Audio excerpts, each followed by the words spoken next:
Hey there, welcome back to another deep dive episode. So today we are talking about TPD or total permanent disability. And today I've got Nat King with me. Thanks for joining me, Nat. Thanks for having me, Phil. So we're going to be talking about own and any occupation, the nuances of it all. So first of all, just explain to me what is total permanent disability? In the insurance world, if you are sick, injured, and unable to go to work, and two doctors agree that you're never going to be able to go back to work again, it is a payment that'll pay you at that point. Basically, when the doctors go, sorry, you can't work, you'll get paid then. Yeah.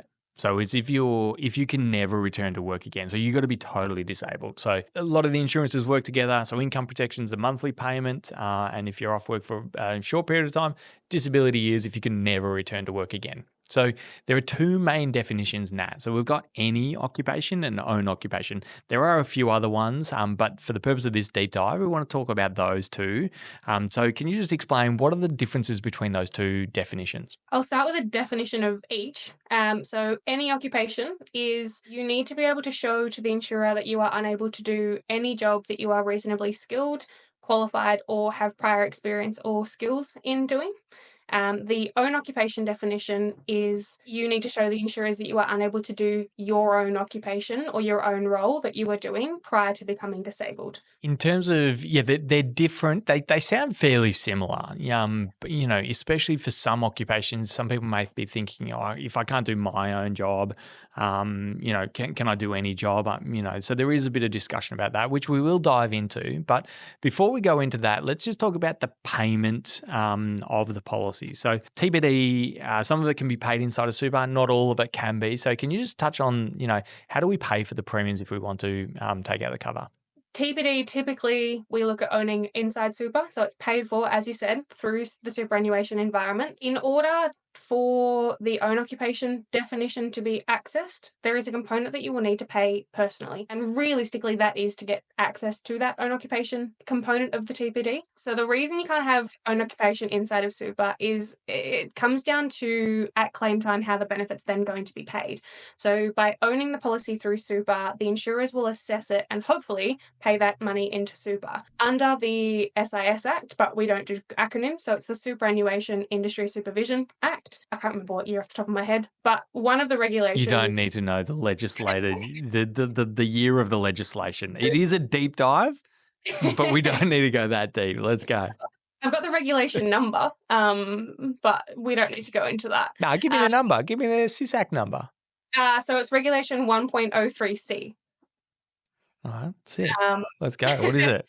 So it says that in order to be paid out super, so the superannuation release conditions, one of the conditions which is relevant to us today is that permanently disabled condition. So you can access your superannuation if you are permanently disabled. So if you can show the insurers that you are unable to do any job that you're reasonably skilled or qualified to do, so that own occupation definition, you'll likely be paid into your super, and you can then access that super payment because you meet the super conditions of release as well. If you have the own occupation definition and you don't meet the any occupation definition, but then you do meet the own occupation definition, if the insurers were to pay that into your superannuation account, there is a chance you wouldn't be able to get that released because you then don't meet the SIS Act conditions of release. That is why the own occupation component needs to be paid outside of super, because in order to be paid it, if you can't release it from super, you'll be able to get it paid into your account, which then bypasses that system. Just for all the psychopaths out there who want the year of the legislation or regulation, it's 1994. I just quickly Googled it.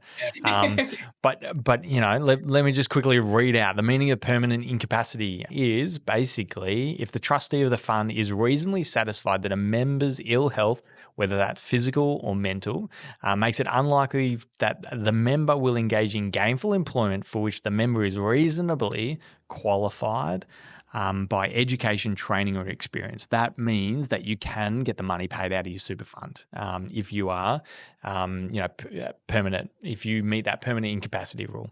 But if you don't meet the permanent incapacity rule under that definition, then that's when the own occupation can kick in, where it says that you can't do your own occupation, even if you are reasonably, suitable to go into gainful employment again in any other occupation by, previous education, training, or experience. The own occupation will still pay out because, there are a lot of occupations that, for myself as a financial planner and, someone who's running the business, if I was to go and work in a bakery, which I did when I was 14, I've got the prior experience to be able to do that.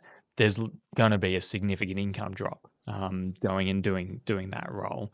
And so that's why if I had any occupation, then maybe if I can't be a financial planner, because we talk about life insurance and we're helping people with claims and it's pretty mentally taxing doing the work that we do, then the superannuation trustee can say, well, you can reasonably still do something else. And so that's why we do like that own occupation, but that's why the payments do need to be split. And so talk to me about, this, as we talked about, it's based on, are you reasonably qualified by education, training, and experience? So touch on that a little bit more as to why someone won't get paid a claim potentially for TPD.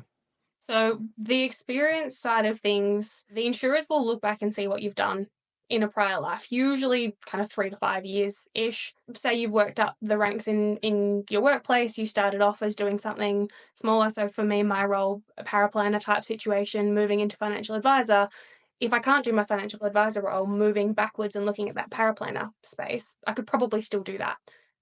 Some insurers would say, anyway, depending on the injury. So having, if you've only ever worked in one job your entire life, maybe we can look more at just having that any occupation. There could be an argument in that space. But if you have had multiple jobs or you've had multiple occupations, it just becomes harder to claim on that any occupation definition. That's right, and the CIS regulations, so the actual regulations state, that the trustee can, is the member reasonably qualified by education, training, or experience.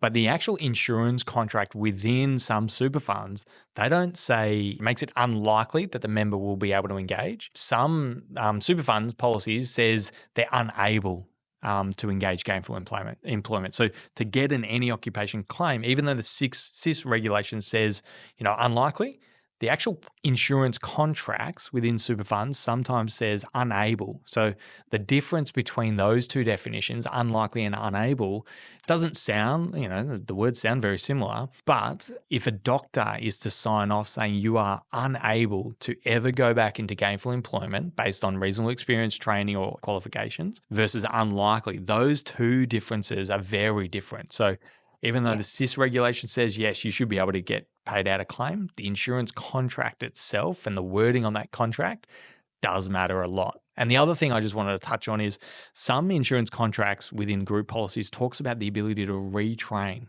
The insurance provider can make it more strict than what the regulation says can be paid out of super because they're the insurance provider. They're the ones providing the insurance cover.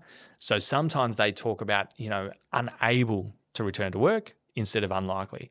And they talk about, your ability to, reasonably qualified by education, training, experience, and retraining. So they can reasonably say that, well, you could retrain into another occupation, so we're not paying you your any occupation TBD. It's important to understand the CIS regulations, and that's what Nat's here for, to understand and read up on the CIS regulations, but it's super important to understand the actual definitions within the insurance contract if you do have any occupation policy. And every insurer and every superannuation group insurance policy has different wording, which is fun. Yeah, and it is one of these things that when you get the letters from your super fund, if you're like 99.9% of all Australians and you chuck it straight in the bin, just read it, because if the insurer changes these terms, so at the end of the day, the trustee negotiates contracts with the insurance company. You don't get a say. If you're a part of that group policy, you just get what the group has. So if the insurer is changing the definitions from, unlikely to unable, they'll write that to you and they'll let you know what those definition changes are. And when you open it and you go unlikely to unable, yeah, sure, who cares? This is one of 15 definitions that they're changing in the contract. Doesn't really matter. Chuck it in the bin. Well, congratulations. Well done for opening the letter. Most people don't. But it doesn't seem like a big difference. But at claim time, it is a really significant difference at the claims experience. So let's move on to own occupation and claim time. So how does that work? We've touched a lot about these things, but own occupation at claim time, like what is the wording definitions? Every insurer has something different, but talk to me a bit more about that. Yeah, so if you are unable to do your own role that you are doing prior to date of disablement, then that is all you need to be able to get the doctors to agree to, essentially, in a layman's way of saying that. Could go into more technical words, but I won't. Essentially, it guarantees a claim one way or another if you are unable to do your role that you are doing. As long as you are totally and permanently disabled, you're unable to do the work that your occupation requires you to do, then you'll get paid out a claim. Now, with all contracts, as we've talked about this unable, unlikely definitions, retraining or not retraining, all of these things are really nitty gritty. And this is the purpose of these deep dives, is to understand that insurance shouldn't be scary. It's important, but people never read a PDS until they need to claim. And so it's really important to start thinking about these things. And we've had a client who we're working through a claim for income protection, and it may escalate into an own occupation TBD. I know straight away if his condition remains as it is today, I know on any occupation definition, there's no way he'd get paid out a claim because of the situation that they're going through. But we may be able to claim on an own occupation. Now, the occupation does matter. We've got one insurer's PDS. We want to talk about the insurer or whatever, but talk about what they mean about occupation, like primary occupation. What does that actually mean? Because that matters. Primary occupation on this definition is any type of business, profession, service, trade, or employment that encompasses the duties predominantly carried out by the life insured at the time of the illness or the injury. All right, I'm going to double click on that. So it means if I took out the cover as a financial planner, and then I go and, you know what, I actually want to be a fireworks expert. I actually had an old client who did fireworks, which was really cool. But I want to do that. That's my new business. I'm setting off fireworks every weekend, going to shows, going up to the bush to do country shows. Does that mean if I then go and claim on my own occupation TBD that I've set up today as a financial planner, how will I be assessed at claim time? If that's the job and the occupation and the role that you're predominantly doing at the time that you are injured and unable to go back to work, the insurers will look to that role. Yeah. And that's a really important point is sometimes, people, we've got clients, me and Trent were just whinging about this the other day. So I won't name who it was, but we had a client who's going to become a police officer and was talking about cancelling policies. And we're like, mate, you can't get insurance, as a police officer. Keep your cover because you did it, in a less risky occupation. Yep. Like those policies are like really important to keep now. So keep those policies. And so because of these definitions at the time of claim, what are you doing? Just to touch on that a bit more, you don't actually need to update your occupation with the insurer because they've got these catches where it says that as long as at the time of your injury, you can't do that job, then we can pay out that claim. One thing that, that I was looking at this PDS, because I don't know, we're kind of psychopaths. We do like PDS and because we know it matters at claim time, the insurers assess it based on these 131 page PDSs. So it matters. So one thing that just clarify, primary occupation has got nothing to do with your place of employment or your employer or your position. It's about your occupation and your duties at the time. So that's one thing to note, that if you change employers, but you're doing the same job, you're doing the same duties, then that doesn't matter. It's what is your occupation. All right. So now the main pushback we get as advisors is, I'm a financial planner. I work in an office. Like, really, do I need own occupation? Because if I can't do this job where I'm sitting here answering emails all day, what could I be doing? And won't I just get paid out on any definition anyway? Good question. I can talk about my thoughts are, and then, you're a financial planner too, so you can also give your thoughts if you'd like. Thank you. No one calls me a financial planner these days because I'm not seeing clients face to face, but I'm still qualified. Thanks, Nat. Appreciate it. So as I guess, a financial planner, so for someone like myself, if I was to go through an injury where I had a brain injury or there was some stress or some mental health going on at that point in time, and I couldn't see clients, but I could still do paraplanning work, or I could still do some of the answering to emails, and I'm just behind the scenes, I'm not physically actually talking to clients, or that could still be, well, you can't do a financial planner role, but any occupation you can go and do those behind the scenes roles, or you could have, if I was to say crush my hand, I've got note-taking abilities through AI these days. So, then the occupation, well, you can still keep working because you can maybe not sit in front of clients, but you can do the things behind the scenes. Yeah.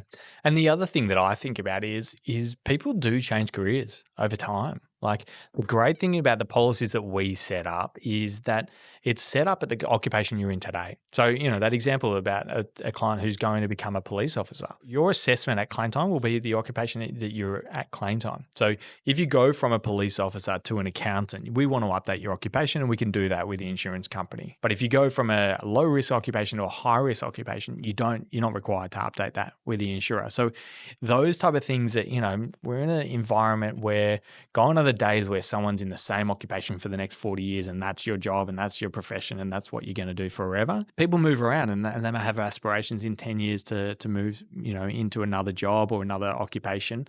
And so that's why having an own occupation is important, because you're going to get the best outcome, or you're likely going to get the best outcome because it's your occupation at the time of claim. But, given that the SIS Act says that you can't get money out of super unless you are, unable to work because of training, experience, skills, like all of these things, opens it up for an insurance company to say, actually, yes, you can't be a financial planner, but you can do something else. Or in that, you go and become a police officer.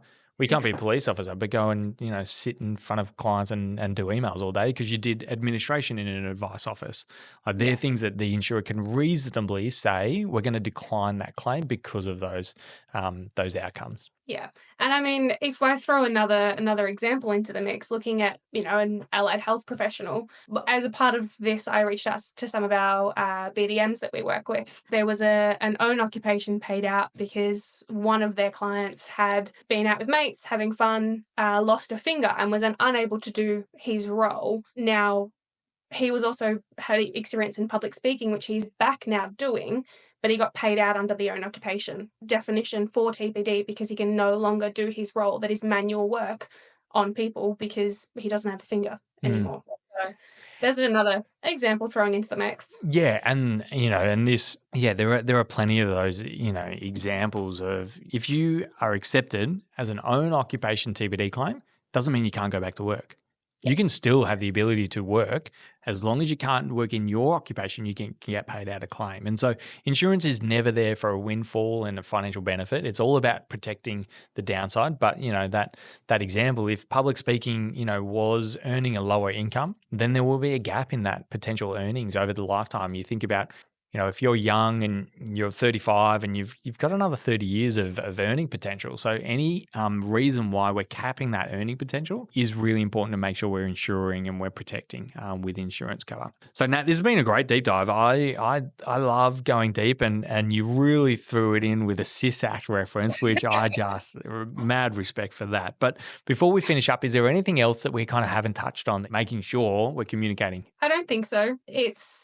I don't think so. Have you got anything else? Well, I mean, I think the thing that you mentioned before we hit record was talking about like the interaction between income protection and TPD, and I think that's definitely something that we need to do another deep dive episode on. Is within income protection these days, there is a switch from own occupation to any occupation after a certain number of years on claim. So it's really important to think about that interaction, which, as I said, we'll do another deep dive in the future, and we'll hopefully we'll get more SIS Act references, which will be great.